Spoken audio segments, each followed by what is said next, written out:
In part 21, we created this handle session expired function, using which we are redirecting user to login page and disabling back button.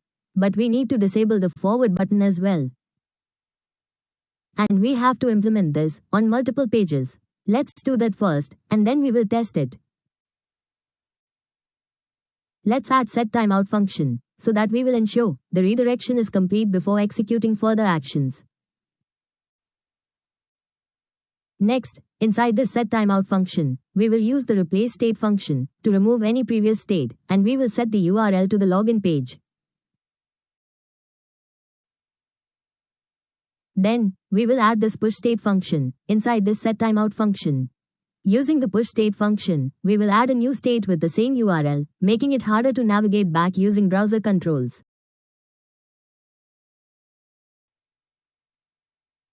Let's add replace true to this navigation in the API call for the dashboard page.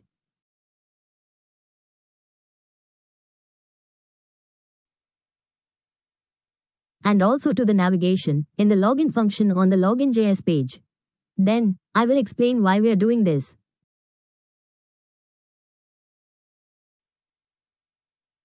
In simple words, suppose this is the browser's stack. First, the user goes to the login page, so the first URL in the stack is the login page. Next, the user goes to the capture page, adding the capture page URL to the stack.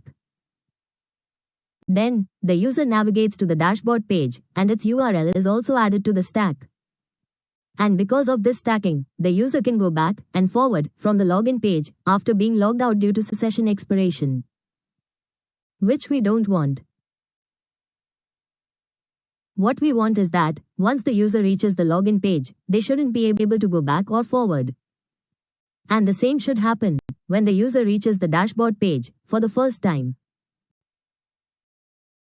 To achieve this, when the user goes to the capture page, instead of adding a new URL to the stack, we will replace the existing URL with the capture page URL. Similarly, when the user reaches the dashboard page, we will replace the capture page URL with the admin dashboard URL. So now, when the session expires, the admin dashboard URL will be replaced with the login page URL. Let's test our changes now. On click login button, we're navigating to the capture page.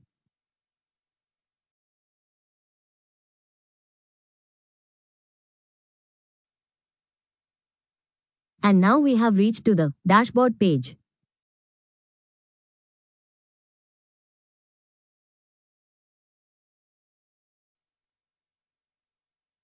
After waiting for 1 hour, let's check if we get the session timeout pop-up by clicking on this refresh. Okay, we got the pop-up. On clicking OK, we are redirected to the login page. Now, let's try clicking the back button. Good, the page is not changing. Now, let's click the forward button. Great, the page is not changing here either. We've succeeded.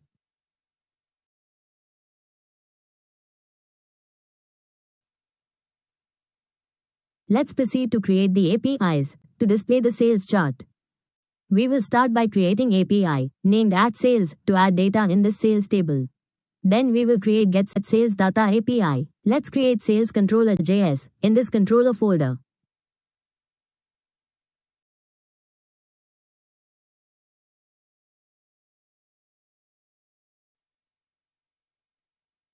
Next, we will import the sales model class here.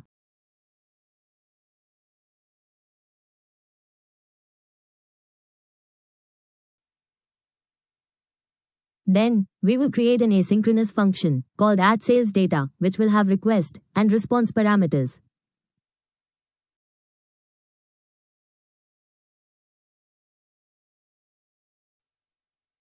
Now we will extract week number, month name, year, sales amount, and user ID properties using request.body.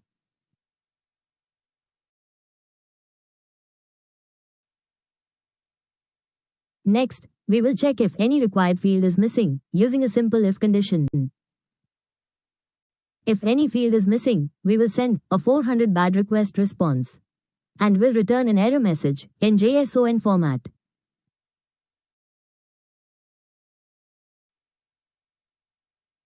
If all fields are present, we will check for existing entry with the same week, month, and year using SQLize find one method.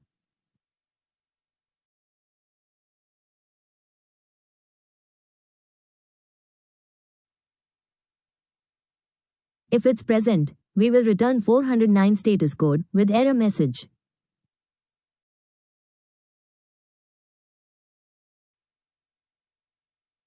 After passing all checks, we will create a new sale record using SQLize create method, which inserts a new record into the sales table.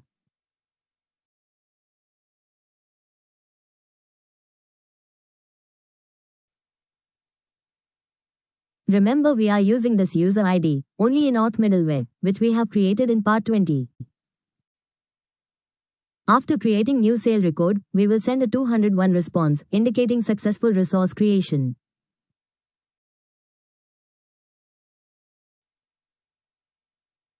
If any error occurs inside this try block, example, database connection issues, validation errors, the catch block will handle it. Inside this catch block, we will log the error to the server console, which is useful for debugging. And we'll send a 500 internal server error response to indicate a server-side issue too. Let's add a route for this API in the sales route.js file.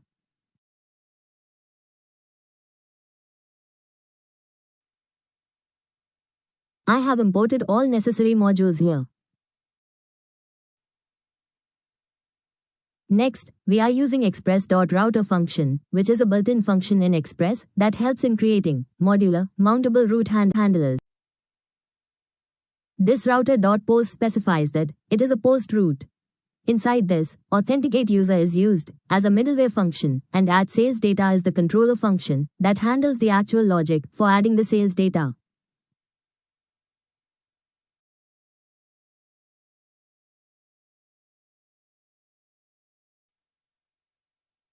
Now we will export this route to use it in server.js file.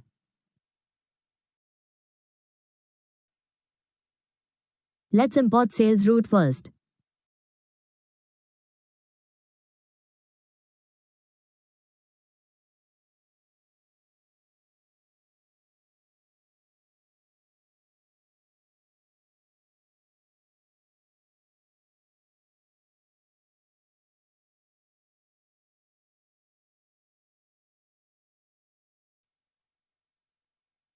Now this app.use is a function in express.js that helps the app handle requests. Then we will add /API in it, and then we will add sales routes. This line tells Express to apply all routes from sales routes under the /API path. Let's test our add sales API.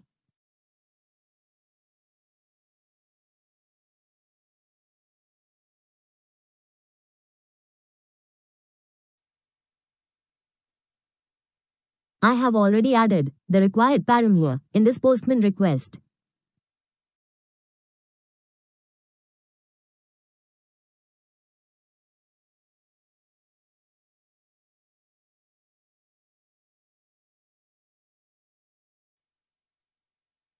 As you can see here, we have got the successful response. Let's check in the database.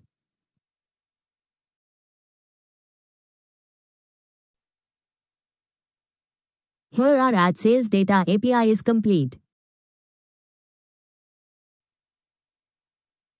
Let's start creating get sales API.